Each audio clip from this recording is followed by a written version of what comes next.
Hi guys, welcome to my kitchen. Today I'm making Salisbury steak meatballs and gravy. Alright guys, I'm starting out here in a bowl. I have 1.5 pounds of ground beef and I already cracked an egg in there. I'm going to add in my seasonings. I'm going to add in some onion powder. I'm going to go for about a teaspoon of that. I'm going to add in some granulated garlic. You could also use garlic powder. I'm going to add in about a teaspoon of that. I'm going to add in some black pepper. I'm going to go for about a half a teaspoon of that. I'm going to add in about a teaspoon of salt, and this varies on taste, whatever you prefer. Now I have some plain breadcrumbs. These are panko, but regular plain breadcrumbs will work fine. You don't want to use seasoning for this. I'm going to put in about 1/4 cup, and I'm also going to add in, before I forget, I have some Worcestershire sauce.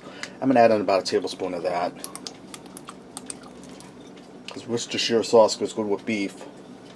And I'm going to get in here and I'm just going to mix this all together. And I almost forgot, guys, don't mind me today. I'm also going to add in 1 small onion and 1/2 bell pepper that I diced up fine.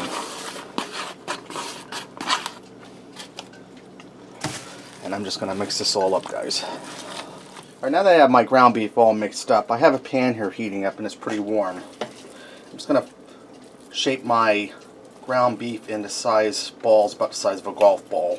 Maybe a hair larger, and I'm going to get them in here and get them all nice and browned up.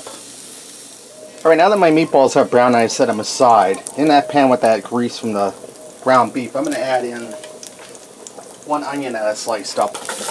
And we're going to start this to saute for a few minutes. Okay guys, while my onions are sauteing, in that bowl I mixed the ground beef in. I added 2 cups of cold water. And I'm all about not dirtying extra dishes, because I'm the guy that washes them. So if I can get several uses out of something safely, I'll go ahead and do it.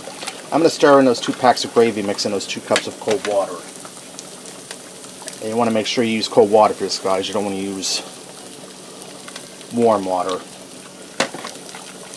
And if I have any lumps, they will cook out. Not to worry.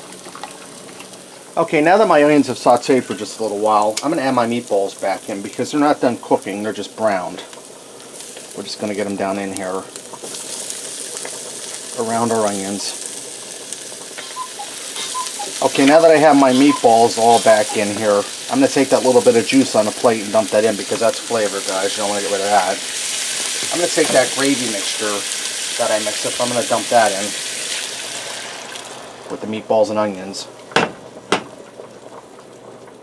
Now what I'm going to do is I'm going to put a lid on this and I'm going to allow it to simmer for about 15 minutes. What that's going to do, it's going to cook those meatballs through.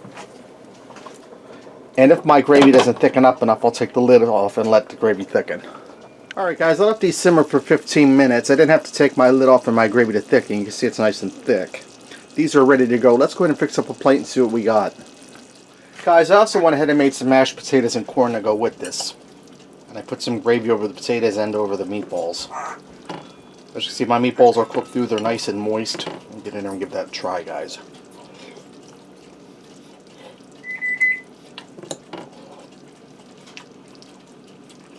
It's really good. Well seasoned. Like I said, the meatballs are nice and moist. Gravy is good. That's really good. It's an inexpensive meal and it wasn't hard at all. Alright, there you have it, guys. Salisbury steak meatballs with gravy. Give it a try. Thanks for watching, and until next time, I'll see ya.